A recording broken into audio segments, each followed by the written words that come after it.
watching The Rock's latest like action adventure movie. It's a no in terms of balance of flavor in a layer cake. But what we ended up doing was narrowing in on like the beautiful layers of flavor, the slightly salty bits of buttered popcorn and what fresh corn feels like and what caramel corn is, and basically writing a love letter to this craveable moment of popcorn as a layer cake. And I'll stop talking because I get really excited about these stories, but that's what we do. But this is what's really exciting about desserts. It's what's exciting about cooking, that you can, inspiration can come from anywhere, and how you can build an idea, and how just seeing something. I mean, I often feel that a lot of the recipes in my new book, Everyday Dory, which is coming out October 23rd. Wait, the same day? Oh my God! Yes. We should just have a party. We should. Natalka's book is coming out October 23rd as well? It's a good day. Tuesday. It's going to be a hot Tuesday at the bookstores. Ina Garten. Oh. Also October 20th. It's a good she day. Here? No. But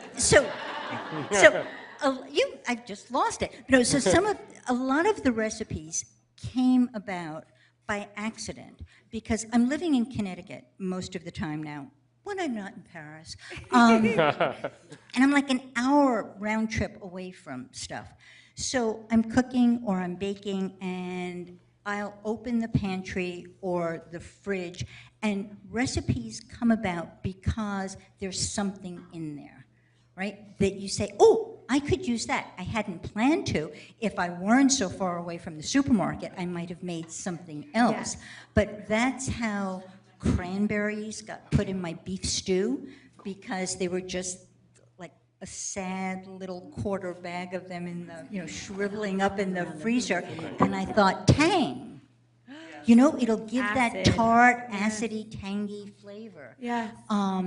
That's how I ended up making that Eton mess with cranberries. I had made a cranberry jam, and it was sitting in the refrigerator, and so that the ideas, we never really know where they're going to come from, and the fun is being able to grab the idea and turn it into something. It's the same theme in a beautiful way. It's the same thing that you've heard a few times before already tonight, which is you learn the rules, and then without learning the rules and learning the ins and the outs and the hows and the whys, you can't actually know how to break them or know how to improvise. It's a little bit like jazz.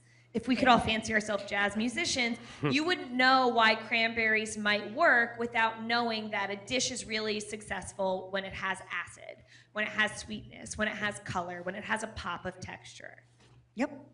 So there simple. You go. We solved it, Joe. I love it. For you. Thank you. I have a few thousand other problems in the world that I want to get you on to solve. But we have some questions from the audience. Before I start, did anybody else fill out a card that wasn't able to pass it in? If so, hold up high, so she can see right here and right there. So I will start. Okay, there's one for you, Jacques. Me? Yes. Is his mic on? Yeah, mic is on. Okay. Okay, so the question is, please talk about this current emphasis on authenticity, as though if dishes aren't made in one really specific, pure way, that they can't be right. Doesn't cooking evolve? Absolutely. I mean, there is no authenticity in cooking, I mean, the way your mother cook, the way your grandmother cook, your friend cook, you get influence, you change. And I was saying, after more than half a century in America, I'm often looked at the quintessential French chef. Then my wife is Puerto Rican Cuban, born in New York. So I do a black bean soup with banana on top and cilantro. Then I do a New England clam chowder or whatever it may be. So after 50 years or more than I've been here, I'm probably the quintessential American chef, which is what we do here. So no, I'm not going on for really authenticity. I'm going on for taste. If it tastes good, and preferably taste for me is much more important than look. I Yeah. think any food critic should be blind. Yeah, That- yeah, I love it. But yes, what was the question? That was it. You got it. You got it. You totally got it. Thank you. Okay, here's a question for Natalka. As a bartender, I love making a classic margarita. What are your favorite classics to make, and what are your favorites to reinvent? Oh, this is such a good question. My favorite classic cocktail is the champagne cocktail because it's so easy. It's literally a Demerara sugar cube that you soak with a few drops of Angostura bitters in the bottom of a beautiful glass, or it can be like a plastic cup, and you pour some sparkling wine in there, and it is the most festive, beautiful, bracing, but also like it has so much depth, but it's also very bright because of the sparkling wine. I love a champagne cocktail. But in terms of classics, like a margarita, for example, I always think about swapping out the spirits. Oh my gosh, I'm really leaning into this mic.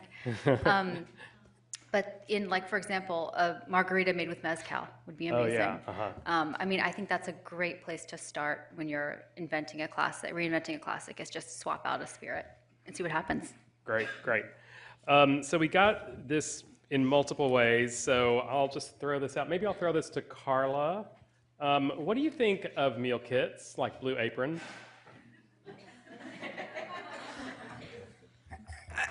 Get it, Well, Carla. again, going back to the intention, the reason that that company or companies like it or meal kits have a place is because people are busy. And so either you're not going to cook at all, or you're going to cook and somebody's going to give you all the ingredients. And I think that if you get the meal kit, I think you should feel free to change it up. But I think it's better than the alternative in going out to eat or to a fast food place. Yeah, great, thank you. So these are for our bakers, Dory, Gesina, and Christina. What is the one thing that you never, ever bake from scratch?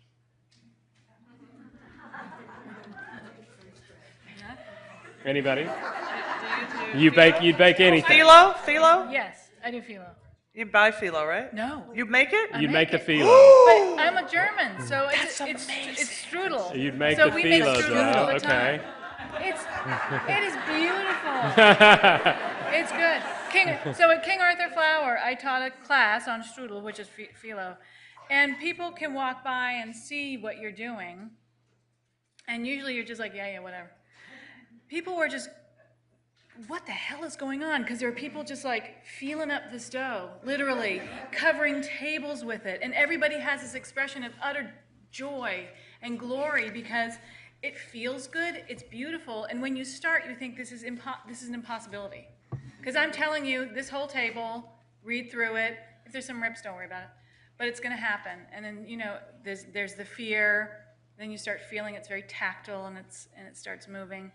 And then people they start just rubbing it, moving it, taking Are we things still out of their talking about wallet to see baking? if they- It's good stuff. Make your own phyllo. And phyllo is essentially the same thing. It's wonderful and tactile, and it's incredibly satisfying. I've taught an 8-year-old how to do it. I taught an Wow. 8-year-old, and I just said, "This is what we're doing. You pull it." She did it. Easy peasy. Wow. Yeah. Do you Can have you something teach Dory, somebody Christina? 3 years old? Yes. I can teach anybody. I was trying to think through it, and I don't know. I can't come up with anything. I mean, I've gone so far as to like run out of butter at Milk Bar. I was like, get out the heavy cream. We're gonna learn how to churn some butter. Right. But I think that's the beauty. I think it's the same reason as a chef, if you're working with produce or proteins, understanding the true origins of something that maybe you might buy when you're in a hurry rather than make it from scratch. I think that it's those things that seem like they're the most difficult. My first pastry chef was an Austrian pastry chef. He used to make me do that all the time. Do you bake croissant? Yeah, how to pull strudel dough. Oh yeah. Do you bake croissant? I went to the FCI, which is now the ICC, and I remember when I first learned how to make laminated dough, I would just go home to my tiny little apartment in New York City and make it, and then just put it in the freezers. I made puff So that I pastry could- every day Yeah. for 12 days. Yeah. Because I wanted to learn how to Yeah, make it. I think Yeah. you're dealing with some really dorky bakers love it. that really I love it. go a little too deep. I love it. Okay, there's another Dory question, which is, because I was thinking this too. You posted on Instagram from Paris at lunchtime today. How are you able to? Oh, that was I took that my last day in that photo. How are you able to teleport through time and space? She's a legend. Yes. So yeah, I realized when I posted that. So I took that picture I needed a proofreader or a copy editor. I took that picture on my last day in Paris, which was Thursday. No, I took it Wednesday. And then I posted it today, and it said my last day in Paris. Oh. Yeah, You lied. I needed some. No, she was saying this is what my last day in Paris looked like. Funny question. I told you I'm a prosecutor. Okay. Law school. Let's see. Okay. All right, this is a good one. This is a good one for Molly. What role do you think social media has played in changing the way we experience food? And parentheses, food porn. Oh gosh, yeah. I think that we've really seen a lot of waves of food porn and Instagrammable food, and we've seen this era of things that are rainbow that shouldn't be rainbow, like rainbow bagels and unicorn things, and I personally think that we're kind of coming out of that phase, because at this point I would much rather look at a picture of a beautifully buttered piece of thick toast than like one of those crazy milkshakes or something that's totally artificial. And so I think that we're appreciating more these foods that might not necessarily pop immediately, but we see them and we crave them. So pasta with cheese, or like dumplings, and they don't Even need your voice is changing as you're talking. I'm getting so hungry. Carb voice. I feel like my Instagram feed has gotten slightly more beige because I just like these more monochromatic foods more, and just I don't know, just a loaf of bread, sourdough bread is so beautiful, and we don't need all the bells and whistles that I think this time last year, this time 2 years ago, a lot of restaurants thought we needed. People are able to see past that, and they're able to taste it even better through the screen, and it's becoming more real now. I think a lot of food photos are straying away from the overly styled overhead shots with the artfully strewn pieces of parsley off to the side. I mean, I find that with my Instagram photos, I get more likes if it's just a few cookies on a sheet pan that might be a dirty sheet pan and it's not styled at all. Then, 2 years ago, it had to be on a pretty plate with a perfect bite taken out of it. And so I really like this phase, and I hope it continues. So there's a few different questions along the same lines of